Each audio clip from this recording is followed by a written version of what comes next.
Благословен и прославен си ти, свети мъченик Полиев,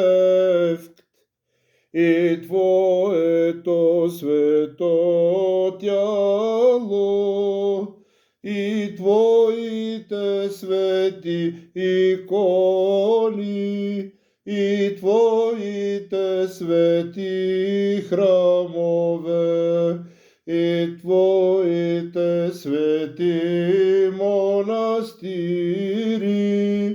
и Твоята света памет,